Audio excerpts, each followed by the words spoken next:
Greetings to you in the precious name of our Lord and Savior Jesus Christ. ನಮ್ಮ ಕರ್ತನ ಒಡೆಯನಾದ ಯೇಸು ಕ್ರಿಸ್ತನ ಅತ್ಯಮೂಲ್ಯವಾದ ನಾಮದಲ್ಲಿ ನಿಮ್ಮನ್ನು ಸ್ವಾಗತಿಸುತ್ತೇನೆ. We are going to talk about dreams today. ನಾವು ಇಂದು ಕನಸುಗಳ ಬಗ್ಗೆ ಮಾತನಾಡಲಿದ್ದೇವೆ. What are dreams actually made up of? ಕನಸುಗಳು ಯಾವುದರಿಂದ ಮಾಡಲ್ಪಟ್ಟಿವೆ? According to the dictionary on the Google, ಗೂಗಲ್ನ ಪದಬಂಧದ ಪ್ರಕಾರ it is a collection of thoughts and emotions, struggles, events, all this put together connected to a person forms what is called dreams. ಕನಸುಗಳು ಎಂದರೆ ಒಂದು ಮನುಷ್ಯನಿಗೆ ಜೀವನದಲ್ಲಿ ನಡೆಯುವ ಭಾವನೆಗಳು, ಕಷ್ಟಗಳು ಮತ್ತು ಅನೇಕ ವಿಧದ ಸಂಗತಿಗಳನ್ನು ಒಂದಾಗಿ ಕೂಡಿಸುವುದೇ ಕನಸುಗಳಾಗಿವೆ. It's interesting that the word dreams more than 30 times it appears in the Bible. ಆಂಗ್ಲ ಬೈಬಲ್ನಲ್ಲಿ ಕನಸುಗಳು ಎಂಬುದು 30ಕ್ಕಿಂತ ಹೆಚ್ಚು ಬಾರಿ ನಾವು ನೋಡಬಹುದಾಗಿದೆ.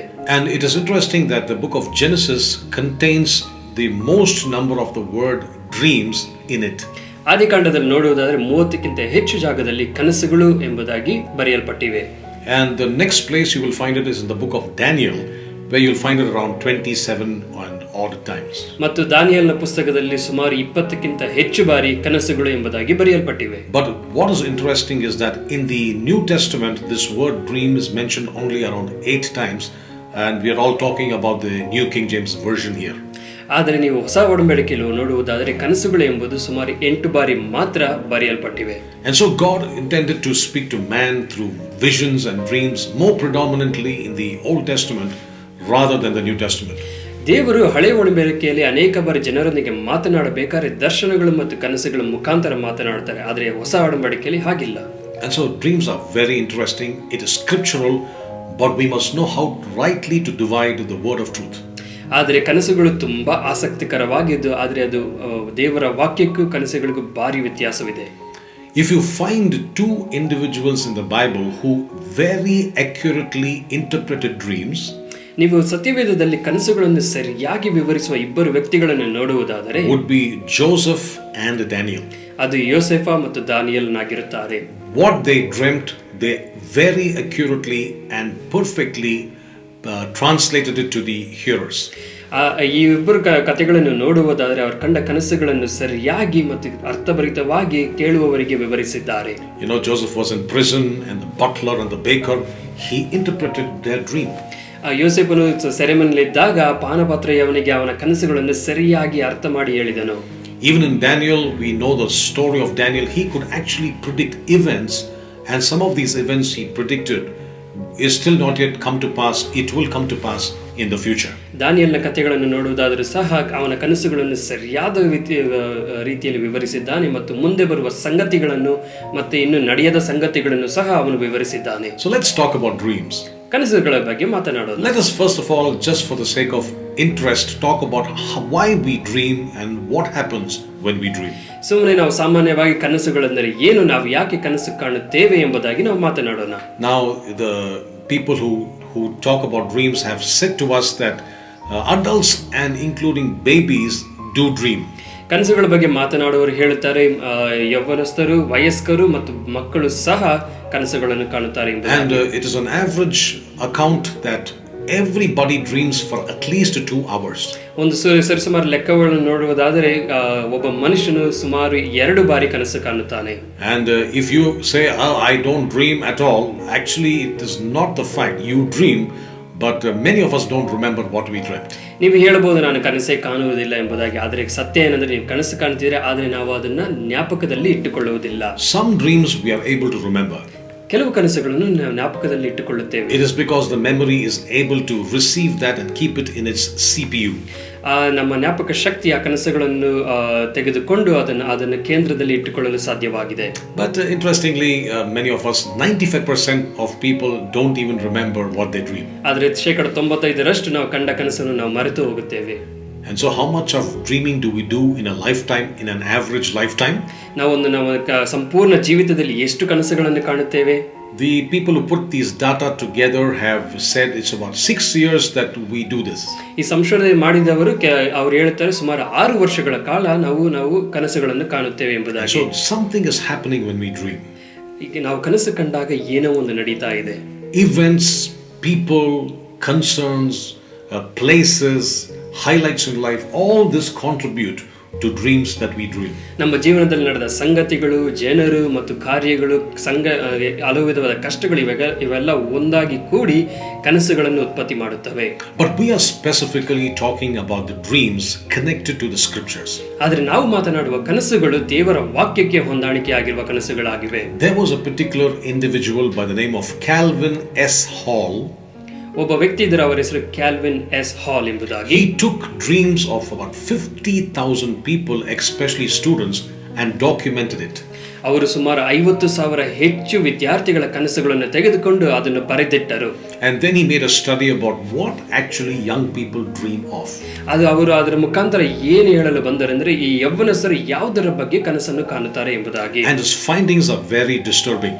ಆ ಕನಸಿನ ಮುಖಾಂತರ ಬಂದ ಅಧ್ಯಯನಗಳು ತುಂಬಾ ದುಃಖಕರವಾಗಿವೆ. The most common emotion experienced in those dreams were this. ಆ ಕನಸುಗಳಲ್ಲಿ ಅನುಭವಿಸಲ್ಪಟ್ಟ ಭಾವನೆಗಳು ಇಂಥವಾಗಿವೆ. Number one is negative emotions. ಮೊದಲನೇದಾಗಿ ನಕಾರಾತ್ಮಕ ಭಾವನೆಗಳು. Very, very emotional, stressful dreams about their future, about their present, and most of the dreams was not in good taste. ಅನೇಕ ಕನಸುಗಳು ಅವರ ಜೀವನ ಕುರಿತಾದ ಒತ್ತಡಗಳು ಮತ್ತು ಭವಿಷ್ಯದ ಕುರಿತಾದ ಚಿಂತೆಗಳು ಮತ್ತು ಅನೇಕ ವಿಧವಾದ ಕಾರ್ಯಗಳನ್ನು ಕುರಿತು ಅವರು ಚಿಂತೆ ಮಾಡುವ ಕನಸುಗಳಾಗಿವೆ. And he finally said that there were more negative dreams than positive dreams. ಅವರು ಕೊನೆಯದಾಗಿ ಹೇಳುತ್ತಾರೆ, ಸಕಾರಾತ್ಮಕ ಕನಸುಗಳಿಗಿಂತ ನಕಾರಾತ್ಮಕ ಕನಸುಗಳೇ ಜಾಸ್ತಿ ಆಗಿವೆ ಎಂಬುದಾಗಿ. So what is a dream? ಕನಸು ಅಂದರೆ ಏನು? And as a believer, what is my relationship with a dream? ವಿಶ್ವಾಸಿಯಾಗಿ ಕನಸಿನ ಜೊತೆಗೆ ನನ್ನ ಸಂಬಂಧವೇನು? So my topic is, what are dreams made up of? ನನ್ನ ಈ ದಿನದ ಸಂದೇಶವೇನೆಂದರೆ ಕನಸುಗಳು ಯಾವುದರಿಂದ ಮಾಡಲ್ಪಟ್ಟಿವೆ ಎಂಬುದಾಗಿ. Thank God the Bible refers to people who dreamt and gave us interpretations of what those dreams actually meant. ದೇವರಿಗೆ ಸ್ತೋತ್ರ. ಸತ್ಯವೇದದಲ್ಲಿ ಅನೇಕ ಜನರು ಕನಸುಗಳನ್ನು ಕಂಡಿದ್ದಾರೆ, ಆ ಕನಸುಗಳಿಗೆ ಅರ್ಥವನ್ನು ಸಹ ಅವರು ಹೇಳಿದ್ದಾರೆ. We have scripture to tell us that there were many people who actually dreamt, and we are privileged to see what these dreams mean, and that's what we are going to do today. ದೇವರಿಗೆ ಸ್ತೋತ್ರ. ನಮಗೆ ಸತ್ಯವೇದ ಇದೆ, ಆ ಸತ್ಯವೇದದಲ್ಲಿ ಅನೇಕ ಜನರು ಕನಸುಗಳನ್ನು ಕಂಡಿದ್ದಾರೆ, ಆ ಕನಸುಗಳಿಗೆ ಅರ್ಥವನ್ನು ಸಹ ನಾವು ನೋಡಬಹುದು ಎಂಬುದಾಗಿ ನಾನು ದೇವರಿಗೆ ಸ್ತೋತ್ರ ಮಾಡುತ್ತೇನೆ. Remember, a dream is always connected to a place, person, thing, and experience. ಯಾವಾಗಲೂ ಜ್ಞಾಪಕದಲ್ಲಿ ಇಟ್ಟುಕೊಳ್ಳಿ, ಕನಸುಗಳು ಎಂಬುದು ಒಂದು ಜಾಗ, ಮನುಷ್ಯ ಮತ್ತು ಕಾರ್ಯಗಳಿಗೆ ಹೊಂದಾಣಿಕೆಯಾಗಿರುತ್ತವೆ. Does God speak to us through dreams? ದೇವರು ನಮ್ಮೊಂದಿಗೆ ಕನಸಿನ ಮುಖಾಂತರ ಮಾತನಾಡುತ್ತಾರಾ? It seems yes, especially when it came to the Old Testament. ಹಳೆ ಒಡಂಬಡಿಕೆಯ ಪ್ರಕಾರ ಉತ್ತರವೇನೆಂದರೆ ಹೌದು, ದೇವರು ಮಾತನಾಡುತ್ತಾನೆ. But post the cross, though people dream, it is very important that we verify the dream and match it with scripture. ಆದರೆ ಹೊಸ ಒಡಂಬಡಿಕೆಯಲ್ಲಿ ನೋಡುವುದಾದರೆ ಕನಸುಗಳು ಕಂಡರೂ ಸಹ ಅದನ್ನು ನಾವು ಸತ್ಯವೇದಕ್ಕೆ ತಕ್ಕ ಹಾಗೆ ಹೊಂದಾಣಿಕೆ ಮಾಡಿ ಅದನ್ನು ಅರ್ಥೈಸಿಕೊಳ್ಳಬೇಕಾಗಿದೆ. So I'm going to examine 5 dreams from the Bible. ನಾವು ಸತ್ಯವೇದದಿಂದ 5 ಕನಸುಗಳನ್ನ ಬಗ್ಗೆ ನೋಡೋಣ. And each dream has got a very positive message. 5 ಕನಸುಗಳು ಸಹ ಒಂದು ಸಕಾರಾತ್ಮಕ ಒಳ್ಳೆಯ ವಿಷಯಗಳನ್ನು ನಮಗೆ ತಿಳಿಸಿಕೊಡುತ್ತವೆ.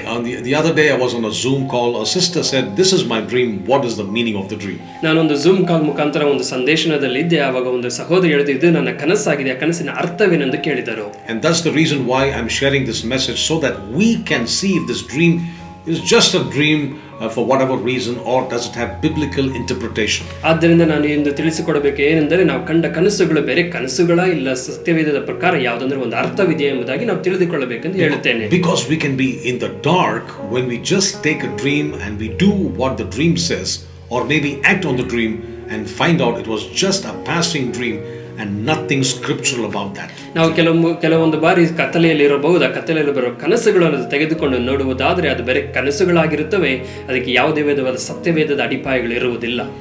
Let's go to the first dream even today. ಮೊದಲನೇ ಕನಸಿಗೆ ಹೋಗೋಣ. In the book of Genesis chapter 28 from verse 12, we hear this amazing story, an amazing incident. ಆದಿಕಾಂಡ 28ನೇ ಅಧ್ಯಾಯ 12ನೇ ವಾಕ್ಯದಿಂದ ಒಂದು ಅದ್ಭುತವಾದ ಕನಸಿನ ಬಗ್ಗೆ ನಾವು ನೋಡಲಿದ್ದೇವೆ. You can go home and you can open your Bible and check that out yourself. ನೀವು ಸತ್ಯವೇದನ ತೆಗೆದು ಅದನ್ನು ನೀವೇ ನೋಡಬಹುದು. But I will paraphrase the whole incident. ಅದನ್ನು ಒಂದು ಸಾರಾಂಶವಾಗಿ ನಿಮಗೆ ಹೇಳಿಕೊಡುತ್ತೇನೆ. In the dream, Jacob was before this dream can happen, he was fleeing from his brother Esau. ಈ ಕನಸಿಗೆ ಬರುವುದಕ್ಕಿಂತ ಮುಂಚೆ ಯಾಕೋಬನು ತನ್ನ ಸಹೋದರನಿಂದ ಓಡಿ ಹೋಗುತ್ತಿದ್ದಾನೆ.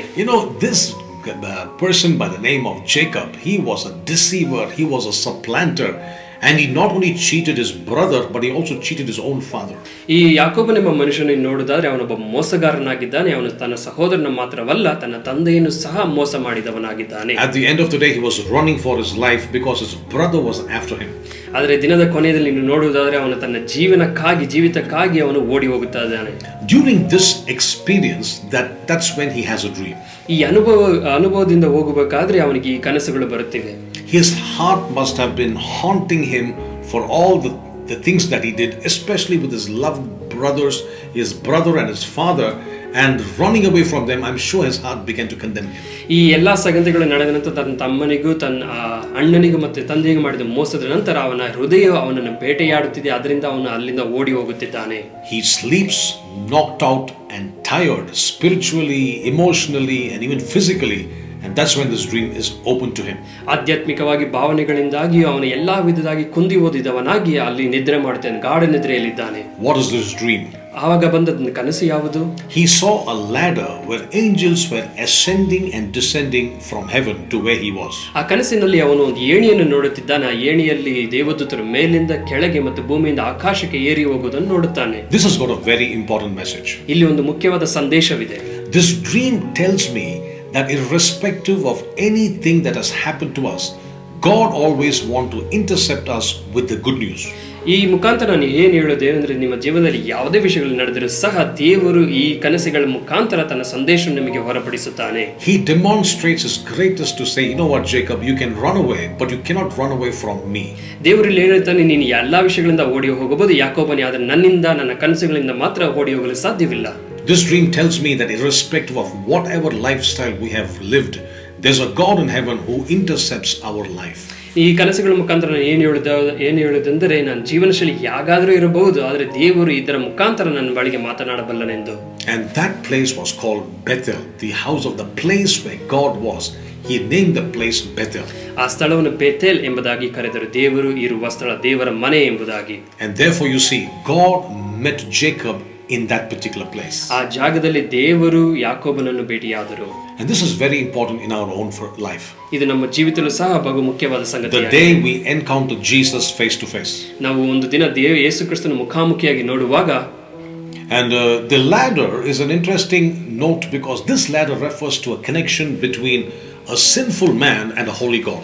ಈ ಏಣಿ ಎಂಬುದು ಬಹು ಮುಖ್ಯವಾದ ಕಾರ್ಯವಾಗಿದೆ, ಏಕೆಂದರೆ ಇದು ಮತ್ತು ಪಾಪಭರಿತವಾದ ಮನುಷ್ಯನನ್ನು ಮತ್ತು ದೇವರನ್ನು ಸಂಬಂಧಪಡಿಸುವ ಒಂದು ಏಣಿಯಾಗಿದೆ. And today I can tell you this ladder is none but Jesus Christ. ಇವತ್ತು ನಾನು ಧೈರ್ಯವಾಗಿ ಹೇಳಬಹುದು, ಆ ಏಣಿ ಯಾರು ಅಲ್ಲ, ಯೇಸು ಕ್ರಿಸ್ತನೇ ಆಗಿದ್ದಾನೆ. He connected a sinful man to a holy God. ಆತನು ಪಾಪಭರಿತವಾದ ಮನುಷ್ಯನನ್ನು ಪರಿಶುದ್ಧವಾದ ದೇವರಿಗೆ ಸಂಬಂಧಪಡಿಸಿದನು. He reconciled man to God.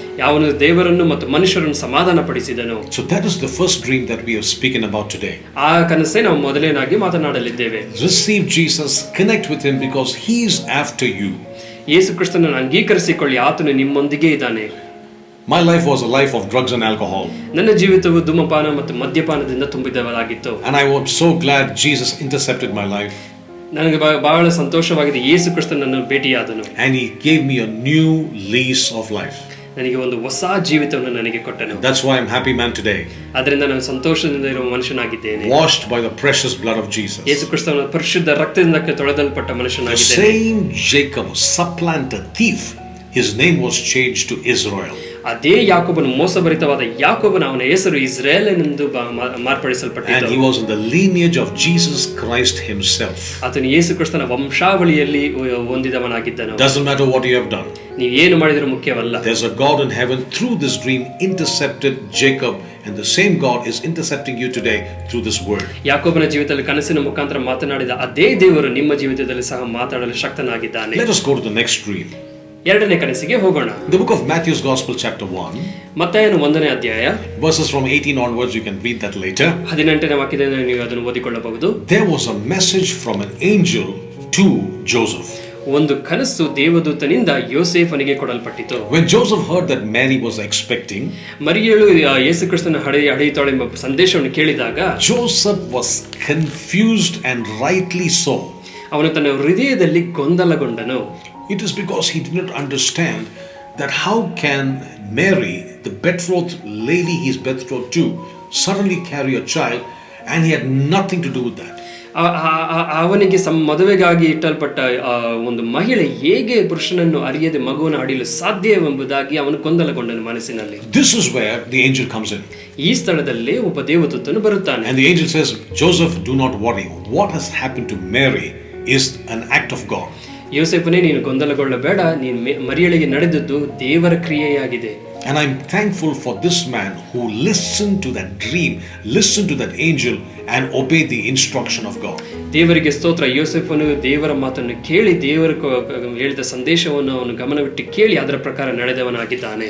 And probably when he had a discussion with Mary, ಮರಿಯಳ ಜೊತೆಗೆ ಆ ಸಂಭಾಷಣೆ ನಡೆದಾಗ Mary would have told him, Joseph, I don't understand this, but there was an angel who appeared to me and said, would you lend me your womb so that the Son of God can come in and the seed would become the Savior, Jesus himself, God becoming man. ನಾನು ಅಂದುಕೊಳ್ಳುತ್ತೇನೆ, ಮರಿಯಳು ಯೋಸೇಫನ ಜೊತೆಗೆ ಇದರ ಕುರಿತಾಗಿ ಮಾತನಾಡಬೇಕಾದ್ರೆ, ಯೋಸೇಫನೇ, ನನಗೆ ಇದು ಏನೆಂದು ಅರ್ಥವಾಗುತ್ತಿಲ್ಲ, ಆದರೆ ಒಬ್ಬ ದೇವದೂತನು ಬಂದು ನನ್ನ ಗರ್ಭವನ್ನು ತೆಗೆದುಕೊಳ್ಳುತ್ತೇನೆ, ಅದರ ಮುಖಾಂತರ ದೇವಕುಮಾರನನ್ನು ಈ ಭೂಮಿಗೆ ನಾನು ತೆಗೆದುಕೊಂಡು ಬರುತ್ತೇನೆ ಎಂಬುದಾಗಿ ಹೇಳಿದನು ಎಂಬುದಾಗಿ ಆಕೆಗೆ ವಿವರಿಸಿರ್ತಾಳೆ. Do you realize that it is an impossible story that she is trying to convey? ನಿಮಗೆ ಅರ್ಥವಾಗ್ತಿದೆಯಾ? ಆಕೆ ಒಂದು ಮುಖ್ಯವಾದ ಸಂಗತಿಯನ್ನು ಅವನಿಗೆ ಹೇಳುತ್ತಿದ್ದಾರೆ. And imagine not only Joseph, but she has to tell the whole community that the Spirit of God has deposited a seed in my womb, and what is inside me is the Son of God. ಆಕೆ ಯೋಸೇಫನಿಗೆ ಮಾತ್ರವಲ್ಲ, ತನ್ನ ಸಮುದಾಯಕ್ಕೆ ಎಲ್ಲರಿಗೂ ಪರಿಶುದ್ಧಾತ್ಮನು ನನ್ನ ಗರ್ಭದಲ್ಲಿ ಒಬ್ಬ ಮಗುವನ್ನು ಇಟ್ಟಿದ್ದಾರೆ, ಆ ಮಗು ದೇವಪುತ್ರನಾಗಿದ್ದಾನೆ ಎಂಬ ವಿವರಿಸುವ ಜವಾಬ್ದಾರಿ ಆಕೆಯ ಮೇಲೆ ಇತ್ತು. But the angel had to get the permission of Mary and said, Mary, can I use your womb? And Mary said, be it unto me according to your word. ಆ ದೇವದೂತನು ಮರಿಯಳ ಕಾರ್ಯಕ್ಕೆ ಉತ್ತರಗೋಸ್ಕರ ಕಾಯುತ್ತಿದ್ದನು. ನಿನ್ನ ಗರ್ಭವನ್ನು ತೆಗೆದುಕೊಂಡು ನನ್ನ ಪುತ್ರನನ್ನು ನಿನ್ನಲ್ಲಿ ಕಳಿಸಿಕೊಡಬಹುದಾ ಎಂಬ ಉತ್ತರಕ್ಕಾಗಿ ಆತನು ಕಾದಿದ್ದನು. Even today the dream speaks about this. The Lord wants to know, can I use you? Can I use your faculties? Can I use that life that I've given you to extend my kingdom on this earth? ಕನಸುಗಳು ಸಹ ಹೀಗೆ ಕಾರ್ಯ ಮಾಡುತ್ತವೆ. ನಾನು ನಿನ್ನ ಉಪಯೋಗಿಸಿಕೊಳ್ಳಬಹುದಾ, ನಿನ್ನ ಸಾಮರ್ಥ್ಯಗಳು ನಿನ್ನ ಬಲವನ್ನು ಉಪಯೋಗಿಸಿಕೊಂಡು ನನ್ನ ರಾಜ್ಯವನ್ನು ವಿಸ್ತರಿಸಬಹುದಾ ಎಂಬುದಾಗಿ ಕನಸುಗಳ ಮುಖಾಂತರ ದೇವರು ಕೇಳುತ್ತಾನೆ. And the Bible says, and Joseph had to consent, agree to this dream and said, okay, I believe in you. If my wife is carrying the Son of God, I'm okay with that. ಇದಕ್ಕೆ ಯೋಸೇಫನು ಸಹ ಪ್ರತಿಕ್ರಿಯೆಯಾಗಿ ನಾನು ಒಪ್ಪಿಕೊಳ್ಳುತ್ತೇನೆ, ಈ ನನ್ನ ಮರಿಯಳು ದೇವರ ಪುತ್ರನ ಹಡಿಯುತ್ತಾಳೆ ಎಂಬುದಾದರೆ ಅವನು ಉತ್ತರ ಕೊಟ್ಟನು, ಸರಿ ಎಂಬುದಾಗಿ ಉತ್ತರ ಕೊಟ್ಟನು. Either you are working directly in the kingdom of God, ನೀವು ದೇವರ ರಾಜ್ಯದಲ್ಲಿ ನೇರವಾಗಿ ಕೆಲಸ ಮಾಡುತ್ತಿದ್ದರೆ ಸಹ, or you are working in support of the kingdom of God. ನೀವು ದೇವರ ರಾಜ್ಯಕ್ಕೆ ಮತ್ತೆ ಸಹಾಯ ಮಾಡುವುದಾಗಿ ಕೆಲಸ ಮಾಡಿದ್ರು ಸಹ, some of the things that we go through in life we don't understand. ನಾವು ಜೀವನದಲ್ಲಿ ಅನೇಕ ಕಾರ್ಯಗಳನ್ನು ನಾವು ಅರ್ಥ ಮಾಡಿಕೊಳ್ಳುವುದಿಲ್ಲ. Maybe during this COVID season a close friend or relative has passed away. ಈ ಸಾಂಕ್ರಾಮಿಕ ರೋಗದ ಕಾಲಗಳಲ್ಲಿ ನಮ್ಮ ಸ್ನೇಹಿತರು ಸಹ ಮರಣ ಹೊಂದಿರಬಹುದು. Why does this happen? ಇದು ಯಾಕೆ ನಡೆಯುತ್ತದೆ? It makes no sense. ಅದು ಯಾವುದೇ ಒಂದು ಅರ್ಥವನ್ನು ಕೊಡುವುದಿಲ್ಲ. But this dream tells us, do not worry, there is a bigger plan which we don't understand right now. ಆದರೆ ಈ ಕನಸುಗಳು ಹೇಳುತ್ತವೆ, ನೀನು ಇದನ್ನು ಅರ್ಥ ಮಾಡಿಕೊಳ್ಳದಿದ್ದರೂ ಸಹ ಒಂದು ದೊಡ್ಡ ಯೋಜನೆ ನಿನಗಾಗಿದೆ ಎಂಬುದಾಗಿ. Even if my loved ones have died in the Lord, ನನ್ನ ಪ್ರಿಯರಾದರೂ ದೇವರಲ್ಲಿ ಮರಣ ಹೊಂದಿದರೂ ಸಹ, one day we will see them face to face. ಒಂದು ದಿನ ಅವರನ್ನು ಮುಖಾಮುಖಿಯಾಗಿ ನಾವು ನೋಡುತ್ತೇವೆ. Today the message comes to you. ಈ ಸಂದೇಶ ನಿಮಗೆ ಬರುತ್ತಾ ಇದೆ ಇವತ್ತು. Maybe you don't understand what is happening around your life. ನಿಮ್ಮ ಜೀವಿತದಲ್ಲಿ ಏನು ನಡೆಯುತ್ತೆ ಎಂಬುದನ್ನು ನೀವು ತಿಳಿಯದೇ ಇರಬಹುದು. Be strong, take courage. ದೇವರಲ್ಲಿ ಬಳಗೊಳ್ಳಿರಿ, ಧೈರ್ಯವಾಗಿರಿ. Because he will never let you down. ಆತನು ನಿಮ್ಮ ಎಂದಿಗೂ ಕೈ ಬಿಡುವುದಿಲ್ಲ. Because Joseph and Mary together, they believed the work of God and they committed themselves. Today they have the greatest privilege of being Jesus' parents, at least on this earth. ಯೋಸೇಫನು ಮತ್ತು ಮರಿಯಳು ದೇವರ ವಾಕ್ಯಕ್ಕೆ ವಿಧೇಯರಾಗಿ ಅದಕ್ಕೆ ತಮ್ಮನ್ನು ತಾವೇ ಅರ್ಪಿಸಿಕೊಂಡ ಕಾರಣ ಇಂದು ಅವರನ್ನು ಯೇಸು ಕ್ರಿಸ್ತನ ತಂದೆ ಮತ್ತು ತಾಯಿ ಎಂದು ಕರೆಯುತ್ತೇವೆ. Let us go to the third dream. ಮೂರನೇ ಕನಸಿಗೆ ಹೋಗೋಣ. This dream is this dream of Joseph in the book of Genesis. ಯೋಸೇಫನ ಕುರಿತಾದ ಒಂದು ಕನಸನ್ನು ಆದಿಕಾಂಡದಲ್ಲಿ ನಾವು ನೋಡುತ್ತೇವೆ. You will see that in the book of Genesis 37. We are not opening our Bible. Go home and take the time to read that. ಆದಿಕಾಂಡ 37ನೇ ಅಧ್ಯಾಯದಲ್ಲಿ ಇದನ್ನು ನೋಡುತ್ತೇವೆ. ಸತ್ಯವೇದವನ್ನು ತೆಗೆಯಬೇಡಿರಿ, ಮನೆಗೆ ಹೋಗಿ ಓದಿಕೊಳ್ಳಿ. Joseph told his dream to his 11 brothers. ಯೋಸೇಫನು ತಾನು ಕಂಡ ಕನಸನ್ನು 11 ಜನ ಸಹೋದರರೊಂದಿಗೆ ಹಂಚಿಕೊಳ್ಳುತ್ತಾನೆ. He said, all of you are represented by sheaves bowing down to me. ಅವನು ಹೇಳುತ್ತಾನೆ, ನೀವು 11 ಜನರು ಹೊಲದಲ್ಲಿರುವ ಸಿವುಡುಗಳ ಹಾಗೆ ಇದ್ದೀರಾ, ಅವು ನನ್ನ ಮುಂದೆ ಅಡ್ಡ ಬಿದ್ದುವು ಎಂಬುದಾಗಿ. That triggered anger within the heart of the brothers. ಆ ಸಹೋದರಿಗೆ ಇದನ್ನು ಕೇಳಿ ತುಂಬಾ ಕೋಪಗೊಂಡರು. Who do you think he is? ನೀನು ಯಾರೆಂದು ನೆನೆಸಿಕೊಳ್ಳುತ್ತೀಯ? I mean, you think God only speaks to you and doesn't speak to us? ದೇವರು ನಿನ್ನೊಂದಿಗೆ ಮಾತ್ರ ಮಾತನಾಡ್ತಾನೆ, ನಮ್ಮೊಂದಿಗೆ ಮಾತನಾಡೋದಿಲ್ವಾ? And it became the next level of anger when he said, even my parents, my father and my mother, they will also bow down before me, because it's like the 11 stars bowing down to me. ಅವನು ಇದನ್ನು ಇನ್ನೂ ಮತ್ತೊಂದು ಹಂತಕ್ಕೆ ತೆಗೆದುಕೊಂಡು ಹೋಗುತ್ತಾನೆ. ತನ್ನ ತಂದೆ ತಾಯಿ ಸಹ ನನ್ನ ಮುಂದೆ ಅಡ್ಡ ಬಿದ್ದರು ಎಂಬುದಾಗಿ ಹೇಳುವಾಗ ಅವರ ಕೋಪವು ಮತ್ತೊಂದು ಹಂತಕ್ಕೆ ತಲುಪುತ್ತದೆ. And they all plotted to kill him. We all know the story. ಅವನನ್ನು ಕೊಲ್ಲಬೇಕೆಂದು ಇದರಿಂದ ಅವರು ಉಪಾಯ ಮಾಡಿದ್ದಾರೆ. ಈ ಕಥೆ ನಿಮಗೆ ಗೊತ್ತಿದೆ. But I think Joseph could have kept his dream to himself. ಯೋಸೇಫನು ತನ್ನ ಕನಸನ್ನು ತನ್ನಲ್ಲಿಯೇ ಇಟ್ಟುಕೊಳ್ಳಬಹುದಾಗಿತ್ತು. And so therefore, when God gives you a vision and a dream, sometimes it is wise not to say it prematurely. ದೇವರು ಕೆಲವೊಂದು ಬಾರಿ ದೇವರ ಕನಸುಗಳನ್ನು ಕೊಟ್ಟಾಗ ಅದನ್ನು ನಿಮ್ಮಲ್ಲಿಯೇ ಇಟ್ಟುಕೊಳ್ಳುವುದು ಉತ್ತಮವಾದ ಕ್ರಿಯೆಯಾಗಿದೆ. So what is my message with this particular dream? ಈ ಕನಸಿನ ಮುಖಾಂತರ ನಾನು ಹೇಳುವುದೇನೆಂದರೆ, whatever God has put inside you, ದೇವರು ನಿಮ್ಮನ್ನು ಯಾವುದನ್ನು ನಿಮ್ಮಲ್ಲಿ ಇಟ್ಟಿದ್ದಾನೋ that will come to pass. ಅದು ಖಂಡಿತವಾಗಿ ನಡೆಯುತ್ತದೆ. The situation may be impossible. ಆ ಸನ್ನಿವೇಶಗಳು ಅಸಾಧ್ಯವಾದ ಕಾರ್ಯಗಳನ್ನು ತೋರಿಸಬಹುದು. Enemies may come your way. ಶತ್ರುಗಳು ನಿಮ್ಮ ದಾರಿಯಲ್ಲಿ ಬರಬಹುದು. But if you press on, ನೀವು ಅದನ್ನು ಹಿಡಿದುಕೊಳ್ಳುವುದಾದರೆ, if you are not able to move because of this oppression and all this kind of anxiety and difficulty, ಈ ಒತ್ತಡ ಮತ್ತು ಕಷ್ಟಕರವಾದ ಸನ್ನಿವೇಶಗಳ ಮುಖಾಂತರ ನೀವು ಹೋಗದೇ ಇರಬಹುದಾದರೆ, and run to that goal which is set before you, ನಿಮಗೆ ಮುಂದೆ ಇಡಲ್ಪಟ್ಟ ಗುರಿಯನ್ನು ನೋಡಿ ಓಡುವುದಾದರೆ, you will rise up to where God has put you. ದೇವರು ನಿಮ್ಮ ಇಟ್ಟ ಸ್ಥಳದಲ್ಲಿ ನಿಮ್ಮನ್ನು ಎತ್ತರದಲ್ಲಿ ತೆಗೆದುಕೊಂಡು ಶಕ್ತನಾಗಿದ್ದಾನೆ. Let's examine his journey very quickly. ಈತನ ಜೀವನವನ್ನು ನಾವು ನೋಡೋಣ. First, he was thrown into a pit. ಮೊದಲನೇದಾಗಿ ಒಂದು ಹಳ್ಳದಲ್ಲಿ ಹಾಕಲ್ಪಟ್ಟನು. And he was thrown by his own brothers. ತನ್ನ ಸ್ವಂತ ಸಹೋದರರಿಂದಲೇ ಹಳ್ಳದಲ್ಲಿ ಹಾಕಲ್ಪಟ್ಟನು. Maybe you've been rejected by your family. ನಿಮ್ಮ ಮನೆಯವರಿಂದ ನೀವು ತಳ್ಳಲ್ಪಟ್ಟಿರಬಹುದು. I get calls of people saying, brother, I'm the only believer in my house. ಅನೇಕ ಬಾರಿ ನನಗೆ ಕರೆ ಮಾಡಿ ಹೇಳ್ತಾರೆ, ಸಹೋದರ, ನಾನೊಬ್ಬನೇ ನಮ್ಮ ಕುಟುಂಬದಲ್ಲಿ ವಿಶ್ವಾಸಿಯಾಗಿದ್ದೇನೆ ಎಂಬುದಾಗಿ. Take comfort in this, my friend, because God is using you and has chosen you to be that light in that family. ನೀವು ಇದನ್ನು ಜ್ಞಾಪಕ ಇಟ್ಟುಕೊಳ್ಳಿ, ದೇವರು ನಿಮ್ಮನ್ನು ಆ ಕುಟುಂಬದಲ್ಲಿ ಒಂದು ಬೆಳಕಾಗಿ ಮತ್ತು ಸಾಕ್ಷಿಯಾಗಿ ಇಟ್ಟಿದ್ದಾನೆ ಎಂಬುದಾಗಿ ಜ್ಞಾಪಕ ಇಟ್ಟುಕೊಳ್ಳಿ. And so they threw Joseph in the pit. ಅವರು ಯೋಸೇಫನನ್ನು ಒಂದು ಹಳ್ಳದಲ್ಲಿ ಹಾಕಿದರು. And you know what? God is always working behind the scene. ಯಾವಾಗಲೂ ಒಂದು ಜ್ಞಾಪಕ ಇಟ್ಕೊಳ್ಳಿ, ದೇವರು ತೆರೆಮರೆಯಲ್ಲಿ ಯಾವಾಗಲೂ ಕಾರ್ಯ ಮಾಡುತ್ತಿರುತ್ತಾರೆ. But there's only one condition. ಆದರೆ ಒಂದು ನಿಬಂಧನೆ. Romans 8:28 says, ರೋಮಪುರದವರಿಗೆ ಬರೆದ ಪತ್ರಿಕೆ 8:28 ಹೇಳುತ್ತದೆ, all things work together for good. ಆತನಿಂದ ಕರೆಯಲ್ಪಟ್ಟವರಿಗೆ ಎಲ್ಲವೂ ಒಳ್ಳೆಯದಾಗಿ ನಡೆಯುತ್ತದೆ. There are two clauses, there are two reasons when all will work for good. ಎಲ್ಲವೂ ಒಳ್ಳೆಯದಾಗಿ ನಡೆಯಬೇಕಾದ್ರೆ ಎರಡು ಕಾರಣಗಳಿವೆ. Number one, who love God. ಮೊದಲನಾಗಿ ದೇವರನ್ನು ಪ್ರೀತಿಸಬೇಕು. Number two, who are called according to his purpose. ಎರಡನೇದಾಗಿ ಆತನ ಚಿತ್ತಕ್ಕೆ ಪ್ರಕಾರ ಕರೆಯಲ್ಪಟ್ಟಿರಬೇಕು. Not Joseph's purpose.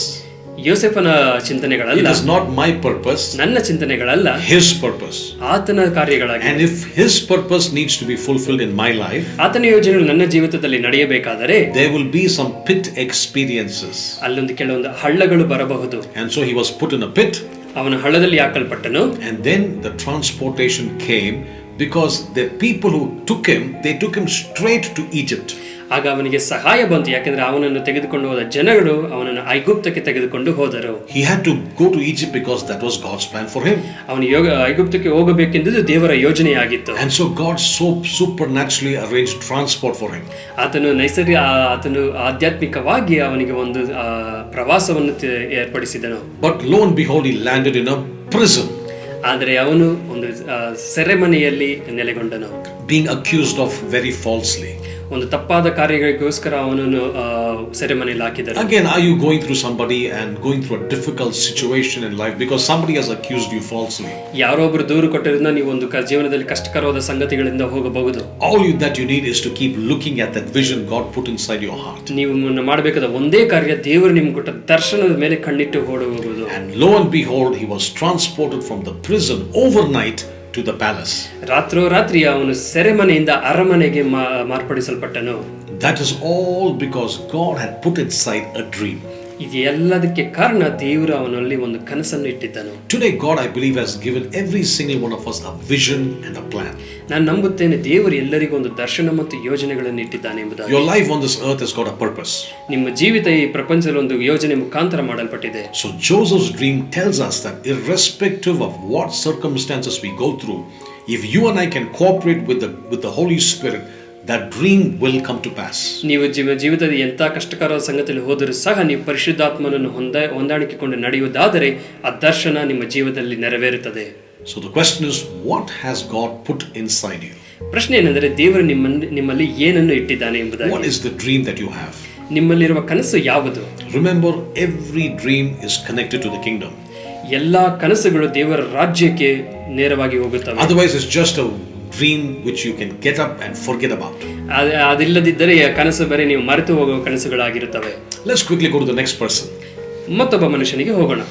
This is a lady who dreamt.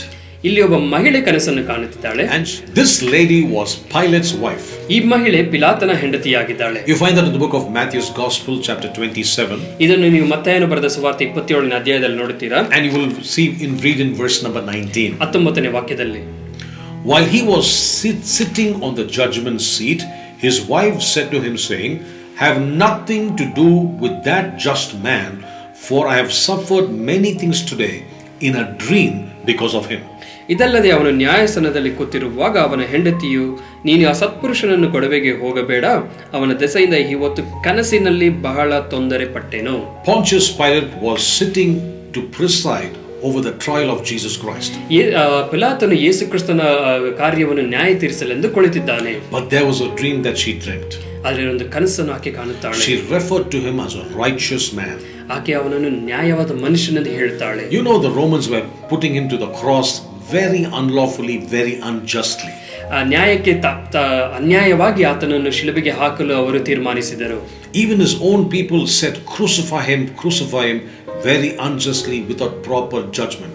ಯೇಸು ಕ್ರಿಸ್ತನ ಸ್ವಂತ ಜನರೇ ಸಹ ಆತನನ್ನು ಶಿಲುಬೆಗೆ ಹಾಕಿರಿ ಎಂಬುದಾಗಿ ಪ್ರತಿಭಟನೆ ಮಾಡಿದರು. What does this dream tell me?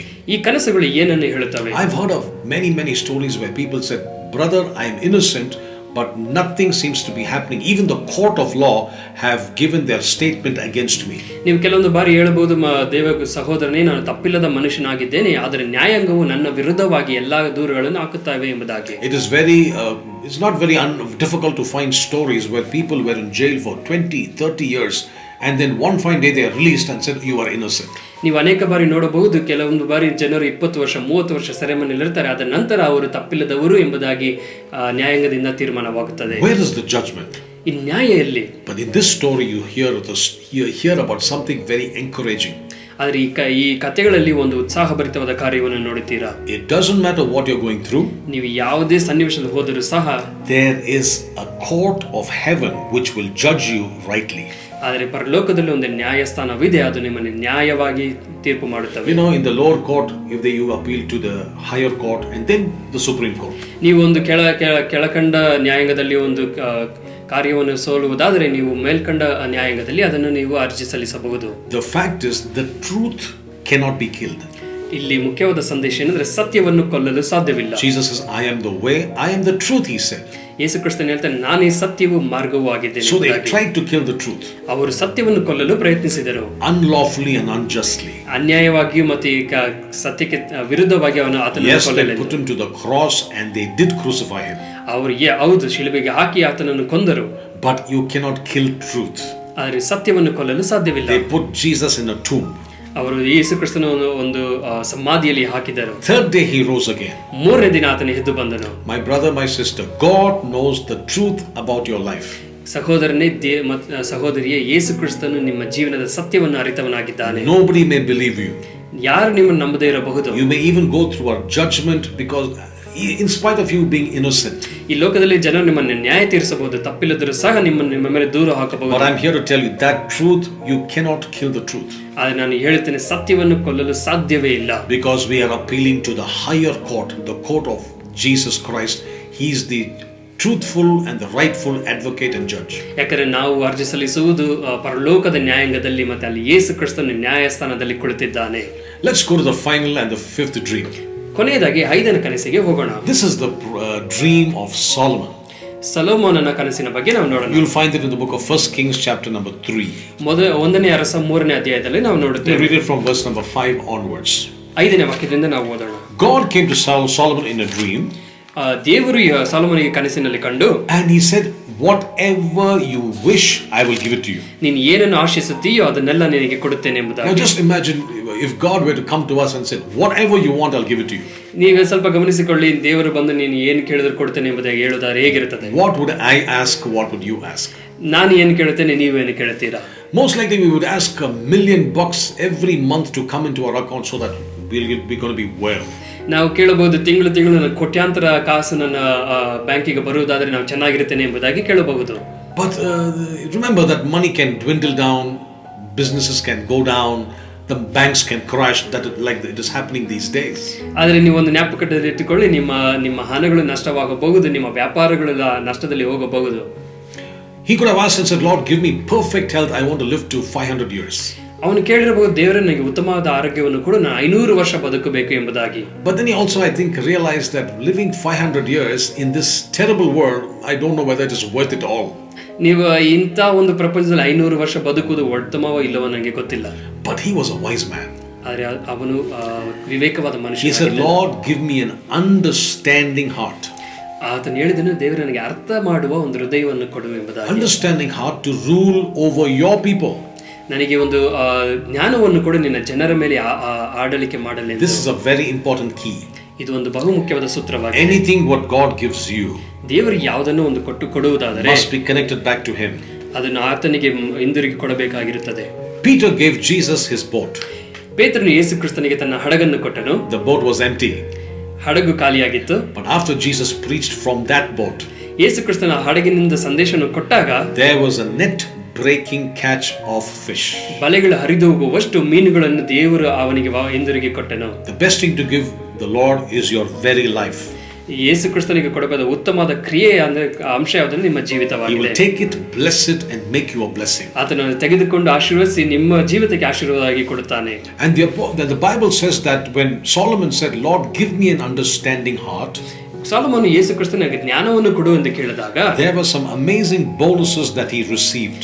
ಅದರ ಜೊತೆಗೆ ಅನೇಕ ಕಾರ್ಯಗಳನ್ನು ಅವನು ಪಡೆದುಕೊಳ್ಳುತ್ತಾನೆ. The Lord said, I'm going to give you riches, wisdom and honor. ದೇವರು ಹೇಳ್ತಾರೆ, ನಿನಗೆ ಐಶ್ವರ್ಯವನ್ನು, ಜ್ಞಾನವನ್ನು ಮತ್ತು ಘನವನ್ನು ಕೊಡುತ್ತೇನೆ ಎಂಬುದಾಗಿ. And we know the story of Solomon. ಸೊಲೊಮೋನನ ಕಥೆ ನಿಮಗೆ ಗೊತ್ತೇ ಇದೆ. Whatever God asks you, you direct it back to God. ದೇವರು ಏನನ್ನು ಕೇಳಿದರೂ ಅದನ್ನು ದೇವರಿಗೆ ಹಿಂತಿರುಗಿ ಕೊಡುವವರಾಗಿರಿ. Many of us can ask for the wrong things. ನಾವು ಅನೇಕ ಬಾರಿ ತಪ್ಪಾದ ಕಾರ್ಯಗಳನ್ನು ಕೇಳುತ್ತೇವೆ. But Solomon was a wise man. ಸೊಲೊಮೋನನು ಬುದ್ಧಿವಂತನಾದ ಮನುಷ್ಯ. He says, Lord, give me an understanding heart. ಅವನು ಹೇಳಿದ, ದೇವರಿಗೆ ಒಂದು ಒಳ್ಳೆಯ ಹೃದಯವನ್ನು ಕೊಡು ಎಂಬುದಾಗಿ. With wisdom and an understanding heart, ವಿವೇಕ ಮತ್ತು ಜ್ಞಾನ ಇರುವ ಹೃದಯವನ್ನು ಪಡೆಯುವುದಾದರೆ he can go to zero, but with that wisdom he can come back. ಅವನು ಸ್ಥಳಬದಿಗೆ ಹೋಗಬಹುದು, ಅದರಿಂದ ಆ ಜ್ಞಾನದಿಂದ ಅವನು ಮೇಲಕ್ಕೂ ಸಹ ಎದ್ದು ಬರಬಹುದು. So he knew that. ಅವನಿಗೆ ಅದು ಗೊತ್ತಿತ್ತು. So what does this dream tell me? ಈ ಕನಸು ಏನನ್ನು ಹೇಳುತ್ತದೆ? It tells me that God is wanting to give you something, but you better ask for the right things which directs you to the kingdom purposes. ದೇವರು ನಿಮ್ಮನ್ನು ಯಾವುದೋ ಒಂದು ವಿಷಯವನ್ನು ಕೊಡಬೇಕೆಂದು ಬಯಸುತ್ತಾನೆ, ಆದರೆ ಇದನ್ನು ಜ್ಞಾಪಕ ಇಟ್ಟುಕೊಳ್ಳಿ, ಅದನ್ನು ನೀವು ದೇವರಿಗೆ ಹಿಂದಿರುಗಿ ಕೊಡಬೇಕು. ಆ ಕನಸು ಮತ್ತೆ ಆ ಕಾರ್ಯಗಳು ನಿಮ್ಮನ್ನು ದೇವರ ರಾಜ್ಯಕ್ಕೆ ಹೊಂದಾಣಿಕೆ ಮಾಡಬೇಕು. Let me bring all this to a close.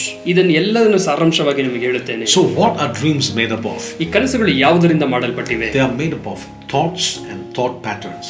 ಇದು ಯೋಚನೆಗಳು ಮತ್ತು ಯೋಚನೆಗಳ ಶೈಲಿಗಳನ್ನು ಹೊಂದಾಣಿಕೆಯಾಗಿದೆ. Every thought that we think, ನಾವು ಮಾಡುವ ಒಂದೊಂದು ಯೋಚನೆಗಳು, that is connected to our dream. ಅದು ನಮ್ಮ ಕನಸಿಗೆ ಹೊಂದಾಣಿಕೆಯಾಗಿವೆ. It could be instances, it could be happenings, it could be events. ಅದು ಒಂದು ಯಾವುದೇ ಸಂಗತಿಗಳಿರಬಹುದು, ಯಾವುದೇ ವಿಧವಾದ ಘಟನೆಗಳಿರಬಹುದು, ಅದು ಯಾವುದೇ ವಿಧದ ಜೀವನ ಕಾರ್ಯಗಳಿರಬಹುದು. That produces a dream. ಅದು ಒಂದು ಕನಸನ್ನು ಉತ್ಪತ್ತಿ ಮಾಡುತ್ತವೆ. To get good dreams, ಒಂದು ಉತ್ತಮವಾದ ಕನಸನ್ನು ತೆಗೆದುಕೊಳ್ಳಬೇಕಾದರೆ our thinking should be what the Bible wants us to think. ನಾವು ಸತ್ಯವೇದ ಪ್ರಕಾರ ಯೋಚನೆ ಮಾಡಬೇಕಾಗಿದೆ. But if we do not think according to the prescription in this Bible, ಸತ್ಯವೇದದ ಪ್ರಕಾರ ನಾವು ಯೋಚನೆ ಮಾಡದಿದ್ದರೆ we get what is called bad dreams. ನಾವು ಒಂದು ಕೆಟ್ಟ ಕನಸುಗಳನ್ನು ಪಡೆಯುತ್ತೇವೆ. So the question is, ಒಂದು ಪ್ರಶ್ನೆ ಏನೆಂದರೆ, what are our thoughts made up of? ನಮ್ಮ ಯೋಚನೆಗಳು ಯಾವುದರಿಂದ ಮಾಡಲ್ಪಟ್ಟಿವೆ? Can we direct our thoughts? ನಮ್ಮ ಯೋಚನೆಗಳು ಒಂದು ಬದಿಯಾಗಿ ನಾವು ನಡೆಸಿಕೊಂಡು ಹೋಗಬಹುದಾ? The Apostle Paul in the book of Philippians chapter number 4 ಫಿಲಿಪ್ಪದವರಿಗೆ ಬರೆದ ಪತ್ರಿಕೆ 4ನೇ ಅಧ್ಯಾಯದಲ್ಲಿ and verse number 8, he gave us the prescription of how we should direct our thoughts and how to generate our thoughts in a biblical manner. 8ನೇ ವಾಕ್ಯದಲ್ಲಿ ಪೌಲನು ಹೇಳ್ತಾನೆ, ನಮ್ಮ ಯೋಚನೆಗಳನ್ನು ಸತ್ಯವೇದದ ಪ್ರಕಾರ ಹೇಗೆ ನಡೆಸಿಕೊಂಡು ಹೋಗುವುದು ಮತ್ತು ಅದರಿಂದ ಕೊಡುವ ಫಲಗಳನ್ನು ಸಹ ವಿವರಿಸುತ್ತಾರೆ. He says, finally brothers, ಅವರು ಹೇಳುತ್ತಾರೆ, ಕಡೆ ಮಾತೇನೆಂದರೆ, whatever is true, ಯಾವುದು ಸತ್ಯವೋ, whatever is honorable, ಮಾನ್ಯವೋ, whatever is just, ನ್ಯಾಯವೋ, whatever is pure, ಶುದ್ಧವೋ, whatever is lovely, ಪ್ರಿಯಕರವೋ, whatever is commendable, ಯಾವುದು ಮನೋಹರಕರವಾಗಿದೆಯೋ, if there is any excellence, ಅವಳು ಯಾವುದಾಗಿದೆಯೋ, if there's any praise, ಯಾವುದು ಕೀರ್ತಿಗೆ ಯೋಗ್ಯವಾಗಿದೆಯೋ, think on these things. ಅವುಗಳ ಕುರಿತಾಗಿ ಆಲೋಚನೆ ಮಾಡಿರಿ. Now listen to me very carefully. ನನ್ನನ್ನು ಗಮನವಿಟ್ಟು ಕೇಳಿ. Can I control my thoughts? ನನ್ನ ಯೋಚನೆಗಳ ಹತೋಟಿಯಲ್ಲಿ ಇಟ್ಟುಕೊಳ್ಳಬಹುದಾ? Yes, you can. ಖಂಡಿತವಾಗಿ. Because the Bible says think on the things, and I just gave you the list of the things you should think about. ನಾನು ಇವಾಗ ನಿಮಗೆ ಹೇಳಿದ ಕಾರ್ಯಗಳನ್ನು ಕುರಿತು ಯಾವಾಗಲೂ ಯೋಚನೆ ಮಾಡುತ್ತಾ ಇರಿ. So if any thought comes to us, ಯಾವುದೋ ಒಂದು ಯೋಚನೆ ನಮಗೆ ಬರುವುದಾದರೆ, that by itself is not a sin. ಅದು ಒಂದು ಪಾಪವಲ್ಲ. The only thing is keeping that and giving it time and space and cocooning it later brings about sin. ಆದರೆ ಆ ಯೋಚನೆಗಳನ್ನು ನಿಮ್ಮಲ್ಲಿ ಇಟ್ಟುಕೊಂಡು ಅದು ಗರ್ಭ ಧರಿಸಿ ಅದನ್ನು ಕಾರ್ಯಗಳನ್ನು ಹೊರಪಟ್ಟಾಗ ಮಾತ್ರ ಅದು ಪಾಪವಾಗಿ ಮಾರ್ಪಡಿಸುತ್ತದೆ. The Bible says Jesus Christ was tempted in all points just like anybody else. ನಮ್ಮಂತೆ ಸಹ ಸತ್ಯವೇದ ಹೇಳುತ್ತದೆ, ಯೇಸು ಕ್ರಿಸ್ತ ನಮ್ಮಂತೆ ಸಹ ಎಲ್ಲಾ ವಿಷಯಗಳಲ್ಲಿ ಆತನು ಶೋಧನೆಗೊಳಗಾದನು. But the Bible says he was without sin. ಆದರೆ ಆತನು ಪಾಪವಿಲ್ಲದಿದ್ದವನಾಗಿದ್ದನು. So thoughts may come, ಯೋಚನೆಗಳು ಬರಬಹುದು, but how we process those thoughts is up to us. ಯೋಚನೆಗಳನ್ನು ಇಟ್ಟುಕೊಂಡು ಏನು ಮಾಡುತ್ತೇವೆ ಎಂಬುದಾಗಿ ನಮ್ಮ ಮುಖ್ಯವಾದ ಕೆಲಸವಾಗಿದೆ. So when a thought comes to you, ಯೋಚನೆ ಬಂದಾಗ do this test. ಇದು ಒಂದು ಪರೀಕ್ಷೆ ಮಾಡಿ ನೋಡಿ. Philippians 4:8 test. ಫಿಲಿಪ್ಪದವರಿಗೆ 4:8 ಎಂಬ ಪರೀಕ್ಷೆ. Is it true? ಇದು ಸತ್ಯವಾ? If it is true, it is good. ಇದು ಸತ್ಯವಾಗಿದ್ದರೆ ಹೌದು, ಒಳ್ಳೆಯದು. Then you check and see if it is honorable. ಇದು ಒಂದು ಘನವಾದ ಕಾರ್ಯವಾಗಿದೆಯಾ? Is it a good thing for me to dwell on that thought? ಆ ಯೋಚನೆಯಲ್ಲಿ ಇರುವುದು ನನಗೆ ಉತ್ತಮವಾದ ಕಾರ್ಯವಾಗಿದೆಯಾ? Is it pure? ಅದು ಶುದ್ಧವಾಗಿದೆಯಾ? Is it lovely? ಅದು ಪ್ರಿಯಕರವಾಗಿದೆಯಾ? Does it have excellence? ಅದು ಒಂದು ಜ್ಞಾನಕ್ಕೆ ಯೋಜನೆಕರವಾಗಿದೆಯಾ? If it is not, ಅದು ಇಲ್ಲದಿದ್ದರೆ reject the thought. ಅದನ್ನು ತಳ್ಳಿಬಿಡಿ. This is the way we have to go about. ಹೀಗೆ ನಾವು ಅದನ್ನು ನಡೆಸಿಕೊಂಡು ಹೋಗಬೇಕು. A good example would be take a laptop or a computer. ಒಂದು ಉತ್ತಮವಾದ ಉದಾಹರಣೆ ಅಂದ್ರೆ ಒಂದು ಕಂಪ್ಯೂಟರ್ ಗಣಕಯಂತ್ರವನ್ನು ತೆಗೆದುಕೊಳ್ಳಿ. There are some sites you go to. ಕೆಲವೊಂದು ಅಂತರ್ಜಾಲದಲ್ಲಿ ಕೆಲವೊಂದು ಕಡೆಗಳು ಹೋಗುತ್ತೇವೆ. And your antivirus will say, do not proceed further. This program, this particular site seems to be malicious. They will extract your data. ಅದರಲ್ಲಿರುವ antivirus ನಿಮಗೆ ಹೇಳುತ್ತದೆ, ಇದು ಈ ಸ್ಥಳದಲ್ಲಿ ಹೋಗಬೇಡಿ, ಇದರಿಂದ ನಿಮ್ಮ ಸಂದೇಶಗಳು ಅಳಿಸಿ ಬಿಡುತ್ತವೆ ಎಂಬುದಾಗಿ ನಿಮಗೆ ಒಂದು ಎಚ್ಚರಿಕೆ ಕೊಡುತ್ತಾರೆ. You can still go further. ನೀವು ಮುಂದೆ ಹೋಗಬಹುದು. But the check has been broken. You have overstepped the check line. ಆದರೆ ಎಚ್ಚರಿಕೆಯನ್ನು ನೀವು ಒಡೆದು ಅದನ್ನು ದಾಟಿ ನೀವು ಹೋಗುತ್ತಿದ್ದೀರಾ. So this is our check line. ಇದು ನಮ್ಮ ಎಚ್ಚರಿಕೆಯಾಗಿದೆ. If you're watching a movie, ನೀವು ಒಂದು ಸಿನಿಮಾವನ್ನು ನೋಡುವುದಾದರೆ ask yourself, is it true? Is it pure? Is it holy? Is it acceptable? Does it have excellence? ನಿಮ್ಮನ್ನು ನೀವೇ ಕೇಳಿಕೊಳ್ಳಿ, ಸತ್ಯವಾ, ನ್ಯಾಯವಾ, ಶುದ್ಧವಾಗಿದೆಯಾ, ಮನೋಹರವಾಗಿದೆ ಅಂತ ನಿಮ್ಮನ್ನು ನೀವೇ ಕೇಳಿಕೊಳ್ಳಿ. Then you decide whether you should watch that movie or just switch it off right then and there. ಆವಾಗ ನೀವು ತೀರ್ಮಾನಿಸಿಕೊಳ್ಳಿ, ಅದನ್ನು ನೋಡಬಹುದಾ ಇಲ್ಲ ಅದನ್ನು ತಳ್ಳಿಬಿಡಬಹುದಾ ಎಂಬುದಾಗಿ. When you're having a conversation with your friends, ನಿಮ್ಮ ಸಹೋದರರೊಂದಿಗೆ ನಿಮ್ಮ ಸ್ನೇಹಿತರೊಂದಿಗೆ ಸಂಭಾಷಣೆಯಲ್ಲಿ ಇರುವುದಾದರೆ, if they start talking rubbish and garbage, ಒಂದು ಕೆಟ್ಟದಾದ ಸಂಗತಿಗಳನ್ನು ಅವರು ಮಾತನಾಡುವುದಾದರೆ, it is high time you excuse yourself and leave that place. ಆ ಸಮಯದಲ್ಲಿ ನೀವು ಅದನ್ನು ಬಿಟ್ಟು ನೀವು ಓಡಿ ಹೋಗಬೇಕು. Many years back they added me to a school group many years ago, and I was a part of that school group on WhatsApp. ಒಂದು ವಾಟ್ಸ್ಆಪ್ನಲ್ಲಿ ಒಂದು ಶಾಲೆಯ ಒಂದು ಗುಂಪಿನಲ್ಲಿ ನಾನು ಸೇರಿಸಲ್ಪಟ್ಟೆನು. And it was a good thing for me because I'm so happy to connect with my old friends and I wanted to minister to them, and it was a good opportunity. ನನಗೆ ಸಂತೋಷವಾಗಿತ್ತು, ನನ್ನ ಸಹೋದರರಿಗೆ ಮತ್ತು ನನ್ನ ಮಿತ್ರರಿಗೆ ನಾನು ಸಂದೇಶವನ್ನು ಹೇಳಲು ಒಂದು ಒಳ್ಳೆಯ ಅವಕಾಶ ಎಂದು ಅಂದುಕೊಂಡೆ. But the time they started sending rubbish, garbage, illicit stuff, videography which is bad, I instantly came out of that group. ಯಾವಾಗ ಅವರು ತಪ್ಪಾದ ಸಂಗತಿಗಳು, ತಪ್ಪಾದ ಕಾರ್ಯಗಳನ್ನು ಕಲಿಸಲು ಆರಂಭಿಸಿದರು, ಆವಾಗಲೇ ನಾನು ಅದರಿಂದ ಹೊರಗಡೆ ಬಂದೆ. This is our check. Philippians 4:8 is our check. ಫಿಲಿಪ್ಪದವರಿಗೆ 4:8 ನಮ್ಮ ಸರಹದ್ದು ಆಗಿದೆ, ಅದು ನಮ್ಮ ಎಚ್ಚರಿಕೆಯಾಗಿದೆ. So what should I watch over? ನಾನು ಯಾವುದನ್ನು ನೋಡಬೇಕು? It is like a gate. I'm going to give you a couple of gates. Be careful with these gates because this will open and let thoughts come, and those thoughts ultimately become your dream and your vision. ಇದು ಒಂದು ನನ್ನನ್ನು ನಿಲ್ಲಿಸುವ ಒಂದು ಸ್ಥಳವಾಗಿದೆ. ಈ ಸ್ಥಳವು, ಈ gate ತೆಗೆಯಲ್ಪಟ್ಟಾಗ ಅನೇಕ ಬೇಡವಾದ ಕಾರ್ಯಗಳು ನಿನ್ನಲ್ಲಿ ಬರುತ್ತವೆ. Number one is the music that you listen to. ಮೊದಲನಾಗಿ ನೀವು ಕೇಳುವ ಸಂಗೀತ. What kind of songs are we listening to? ಎಂತ ಹಾಡುಗಳನ್ನು ನಾವು ಕೇಳುತ್ತಾ ಇದ್ದೇವೆ. Maybe the tune is very good and you say, brother, I'm only listening to this tune, not the words or the lyrics. ನಾನು ಸಹೋದರನ ಬರೀ ತಾಳವನ್ನು ಕೇಳ್ತಾ ಇದ್ದೇನೆ, ಇದರ ಮಾತುಗಳನ್ನು ನಾನು ಗಮನಿಸುತ್ತಿಲ್ಲ ಎಂಬುದಾಗಿ ನೀವು ಹೇಳಬಹುದು. Now people who have studied the mind and the brain will tell you, you have no capacity to distinguish both or to separate only the music and discard the lyrics. It is not possible. ಇದರ ಕುರಿತಾಗಿ ಸಂಶೋಧನೆ ಮಾಡಿದ್ರು ಹೇಳುತ್ತಾರೆ, ನೀವು ಯಾವುದೇ ಕಾರ್ಯದಲ್ಲಿ ತಾಳವನ್ನು ಮತ್ತು ರಾಗವನ್ನು ಮತ್ತು ಅದರ ಪದಗಳನ್ನು ಬೇರ್ಪಡಿಸಿ ಕೇಳಲು ಸಾಧ್ಯವೇ ಇಲ್ಲ ಎಂಬುದಾಗಿ. So be careful about what music you're listening to, because music is like a drug. You can get hooked on it, and those words can actually cause a lot of misalignment in your thinking pattern.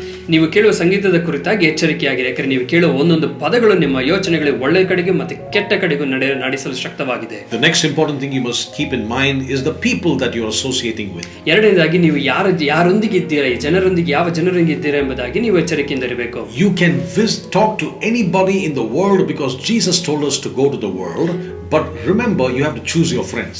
ನೀವು ಪ್ರಪಂಚದಲ್ಲಿ ಯಾರ ಜೊತೆಗೆ ಬೇಕಾದ್ರೂ ಮಾತನಾಡಬೇಕಾದ್ರೆ ಯೇಸು ಕ್ರಿಸ್ತನು ಎಲ್ಲರಿಗೆ ಮಾತನಾಡಬೇಕೆಂದು ನಮಗೆ ಆಜ್ಞೆ ಕೊಟ್ಟಿದ್ದಾನೆ, ಆದರೆ ನಿಮ್ಮ ಮಿತ್ರರನ್ನು ಸರಿಯಾಗಿ ಆಯ್ಕೆ ಮಾಡಬೇಕು. Though Jesus had the whole world, as a matter of fact he preached to so many people, he had his close 11-12 people. ಯೇಸು ಕ್ರಿಸ್ತನು ಪ್ರಪಂಚದ ಅನೇಕ ಜನರಿಗೆ ಪ್ರಸಂಗ ಮಾಡಿದರೂ ಸಹ ಆತನಿಗೆ ಮಿತ್ರರಿಂದ 11 ಜನರು ಮಾತ್ರ ಇದ್ದರು. Even the apostle Paul, he ministered to so many people, yet had this close companion Timothy and Mark and a few more people. ಪೌಲನು ಸಹ ಅನೇಕ ಜನರಿಗೆ ಪ್ರಸಂಗ ಮಾಡಿದರೂ ಸಹ ಅವನ ಮಿತ್ರರೆಂದು ಮಾರ್ಕನು ಮತ್ತು ತಿಮೋತಿ ಎಂಬ ಕೆಲವರು ಮಾತ್ರ ಮಿತ್ರರಾಗಿದ್ದರು. So be careful about the people or the friends that you have. ನೀವಿರುವ ಜನರೊಂದಿಗೆ ಎಚ್ಚರಿಕೆಯಾಗಿರಿ.